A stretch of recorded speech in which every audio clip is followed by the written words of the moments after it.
प्रश्न क्रमांक 2. अध्यक्ष महोदय, प्रश्न क्रमांक 2. अध्यक्ष महोदय, छापल्याप्रमाणे.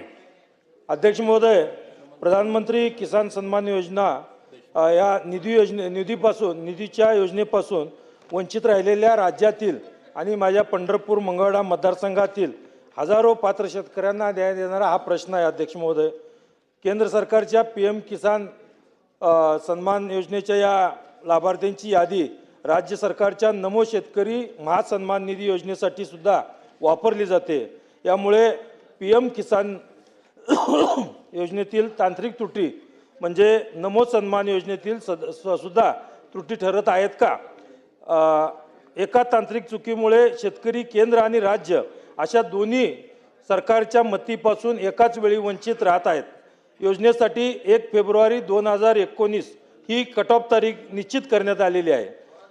या तारखेला 5 वर्षाहून अधिक काळ उलटून गेलेला आहे. तरी या अटीमध्ये बदल न केल्यामुळे 2019 नंतर 7/12 नाव चढलेले नवे शेतकरी आजही या लाभापासून वंचित आहेत. अनेक कुटुंबाच्या वडिलांच्या हयातीत कायदेशीर वाटणीद्वारे जमीन मुलांच्या नावे होते. अशा प्रकरणात केवळ 1 फेब्रुवारी 2019 नंतर जमीन नावावर झाली म्हणून खऱ्या शेतकऱ्याला अपात्र ठरवले जात आहे. मूळ प्रश्नाचं उत्तर घ्या, मग प्रश्न विचारा.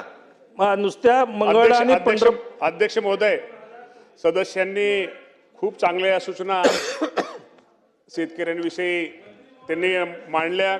खरं तर आपल्या अध्यक्ष महोदय, आपल्याला माहिती आहे की राज्यामध्ये PM किसान सन्मान योजना ही केंद्राची आणि राज्याची नमो शेतकरी महान निधी योजना ह्या 2 योजना ह्या शेतकऱ्यांसाठी आहेत. आणि त्याप्रमाणे आज आपण जर विचार केला तर केंद्राकडून आज साधारणतः माझ्या शेतकऱ्यांसाठी आत्तापर्यंत 21 हे शेतकऱ्यांना हप्ते दिले गेलेत. त्याची एकूण सगळी जर रक्कम जर विचार केला तर साधारणतः 39,309 कोटी एवढी रक्कम ही केंद्र सरकारने माझ्या महाराष्ट्रातील शेतकऱ्यांसाठी त्यांनी ती दिलेली आहे. आणि महाराष्ट्राचा जर आपल्या राज्याचा जर विचार साधारणतः एक हप्ता साधारणतः 1814 कोटी रुपये.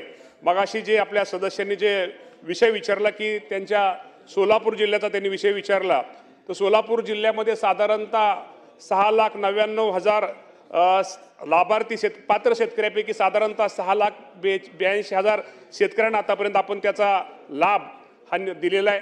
त्यामुळं त्यांचा जो प्रश्न आहे की ही जी योजना आहे केंद्र सरकारची, ह्या केंद्र सरकारच्या योजना ही साधारणतः त्याचा कट ऑफ डेट ही पूर्वीच्या वेळेस केंद्राने योजना ज्या आपण केंद्राने ते राज्याने त्याप्रमाणे राबवली साधारणतः 1 फेब्रुवारी 2019 की त्याच्या अगोदर असणाऱ्या शेतकऱ्यांसाठी 1 फेब्रुवारी 2019 नंतर जर कुणी नवीन शेती घेतली तर तो लाभार्थी तो शेतकरी यामध्ये पात्र ठरत नाही. आणि सदस्यांची भावना हे बरोबर आहे की त्या 2019 नंतर फक्त वारसाला एखादा मृत्यू झाला तर वारसाला त्या योजनेचा लाभ घेता येतो, परंतु ज्यांनी नवीन शेती घेतली किंवा नवीन ह्या गोष्टी घेतात तो त्याला लाभ होत नाही. त्या बाबतीमध्ये आम्ही निश्चित प्रकारे केंद्र सरकारकडे प्रस्ताव दाखल केलेला आहे.